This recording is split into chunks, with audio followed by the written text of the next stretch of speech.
조합제 TV 시청자 여러분 안녕하십니까? 2020년 11월 27일 오후 3시 반입니다.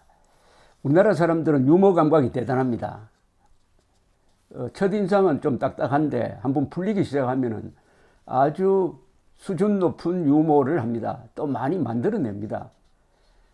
특히 일본 사람에 비해서 유머 감각이 뛰어난데 이것은 한국 사람들이 민주주의를 할 수 있다는 하나의 증거가 될지 모르겠습니다.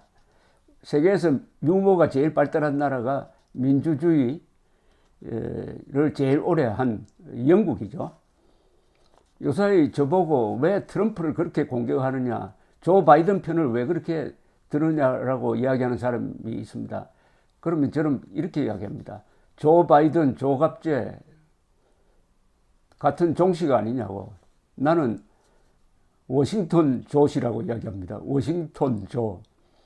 미국 대통령 중에 저하고 성이 같은 사람이 많습니다. 조지 워싱턴, 조지 부시, 조 바이든.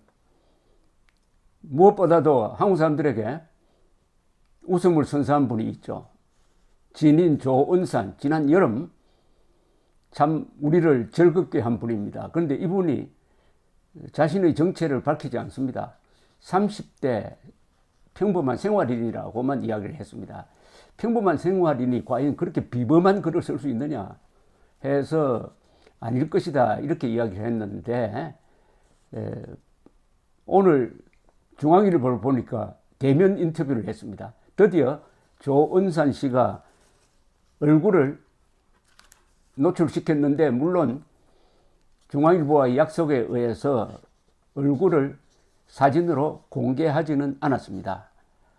이분이 자신의 신상에 대해서 상당히 여러 가지 정보를 공개를 했습니다. 우선 중앙일보 상암 사옥에서 지난 24일 인터뷰가 있었답니다. 조은산 씨는 잠을 잘 못 잤는지 눈이 좀 뻘게 있었다고 합니다. 평범한 인상이 인상적이었다고 기자가 썼어요.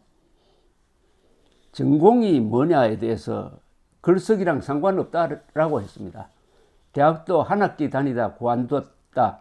직업은 구체적으로 말하기 어렵다. 그냥 공기 같은 직업이다. 길거리 보면은 저 사람 저기서 저거 하네. 여기도 있는데 저기도 있네. 이런 평범한 월급쟁이다. 평범한 사람이 비범한 글을 썼다는데 아주 감탄할 점이 있는 거죠. 이분의 글솜씨는 가히 문학의 장르라고 이야기하는 사람들도 있습니다. 그런데 이름이 이게 아명이랍니다. 어릴 때 붙인 이름이 조은산이랍니다. 본명은 다르겠죠. 이 아버님이 아주 멋진 분인 것 같습니다. 형은 조은강, 자기는 조은산 이렇게 지었답니다. 본명은 아니라고 밝혔습니다. 글은 취미로 썼는데 따로 배운 적은 없고, 다만 초등학교 2학년 다닐 때 어머니가 이문열 씨가 쓴 삼국지를 선물로 사주셔서 책을 끼고 살았는데 그게 영향이 있었을지 모르겠다라고 이야기했습니다. 이문열 씨에게 제가 조은산 글을 한번 물어본 적이 있습니다. 어떻게 생각하느냐. 이문열 씨의 평이 아주 훌륭한 글이라고 했습니다. 뭔가 통하는 게 있었던 모양입니다. 자, 그러면 왜 그 유명한 시무칠조를 청와대 청원 게시판에 올리게 됐느냐에 의하면 화가 나서 그랬답니다. 이게 굉장히 중요합니다. 글은 화가 나서 쓰는 글이 좋습니다. 이렇게 이야기하네요. 다 치킨자 규제론을 처음 썼는데, 솔직히 말하면 다 치킨자 규제론은 화가 나서 술 마시고 쓴 글이다. 부동산 정책 때문에 형의 이사 계획이 무산되었다.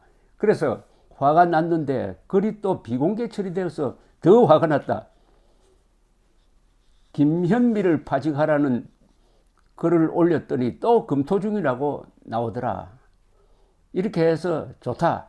작심하고 쓴 게 시무칠조 상소문이었다고 합니다. 진인 조은산이 시무칠조를 주청하는 상소문을 올리니 삼가 굽어 살펴 주시옵소서. 그런데 이렇게 폭발적인 인기가 있을 줄 몰랐다고 합니다. 오히려 내가 누군지 알려질까 두려웠고 밥그릇이 깨질까 걱정되었다고 했습니다. 어느 직장 상사가 조은산을 부하로 두고 싶겠나라는 두려움이 컸다는 겁니다. 부인도 아주 무서워했다고 하네요. 신부 7조에서 대통령에게 이렇게 이야기합니다. 정치는 백성과의 싸움이 아니라 백성을 뺀 나머지 것들과의 싸움이라고 이렇게 쓴 글이 있는데, 여기에 대해서 설명을 요구를 했더니 조은산 씨는 대통령은 지금 누구와도 안 싸운다. 투견들만 싸운다. 주인은 가만히 구경만 한다. 대통령도 목소리를 내야 할 땐 내야 한다. 뒤에서 숨어서는 안 된다. 기자가 누가 투견인가 라고 물었어요. 다들 알지 않나. 부동산 정책 실패로 국민 목을 문 사람과 사법개혁 빙자해 검찰 목을 문 사람, 뭐 다 아시겠죠. 윤석열 총장에게 직무정지 명령이 내려갔다. 문 대통령은 알고도 묵묵부답했다고 보느냐라고 물으니까 침묵이 때론 많은 걸 설명한다. 대통령 명령과 다름없다. 투견을 앞세워가지고 싸움하도록 하고 자기는 뒤에서 구경을 한다는 이런 이야기. 아주 비유가 꽤 괜찮네요. 정세균 총리는 추 장관이 사법개혁 잘하고 있다고 했다는데 어떻게 생각하냐고 물으니까 조은산 씨는 검경 수사권 조정과 공수처 설치가 사법개혁 핵심인데 이건 입법부가 주축이 되어서 할 일이다. 잘하고 못하고를 떠나 법무장관이 검찰개혁을 위해 뭘 할 수 있겠나 해서도 안 되는 자리다 라고 했습니다. 신부 7조를 쓰는데 얼마나 걸렸느냐고 물었더니 보름 걸렸답니다. 직장 다니고 퇴근하면 아이랑 놀아주면서 써야 해서 오래 걸렸다. 글 쓸 때 중요하게 생각하는 건 뭔가, 없는 사실을 만들거나 확인되지 않는 걸 감히 꼬집는 건 최대한 피하려고 노력했다. 역시 사실 확인을 하고 사실에 충실한 글을 썼다는 이분의 이야기는 요새 사실을 무시하는 게 다반사가 되어버린, 특히 일부 자칭 우파가 음모론을 만들어가지고 거짓말을 퍼뜨린 데 대한 비판입니다. 사실의 합의가 이루어지지 않으면 좌우 구별이 없습니다. 거짓말하는 우파는 좌파보다 못합니다. 글이 길고 어렵다거나 과시적이다, 현학적이라는 비판도 있다는데 라고 물으니까 읽는 사람이 그렇게 느꼈다면 그게 맞다. 내가 그렇게 썼다는 뜻이다. 마땅히 고쳐야 할 부분이라고 생각하는데 또 나만의 스타일로 글 쓰고 싶은 욕심도 있다. 잘 타협해야 하지 않을까 이렇게 썼습니다. 그런데 회사 서류에 이름을 쓰다가 자신도 모르게 본명 대신에 조은산이라고 몇 번 썼답니다. 정치에는 전혀 관심이 없다고 했습니다. 내가 쓴 글에 자부심이 강하다. 30대 애 아빠로 평범한 월급쟁이로 이런 글 쓴다는데 자부심이 있다. 그런 제의가 들어올 리도 없겠지만 그의 순수함을 지키기 위해서라도 헛된 욕심 안 부린다. 글 쓰는 사람의 자존심이 느껴집니다.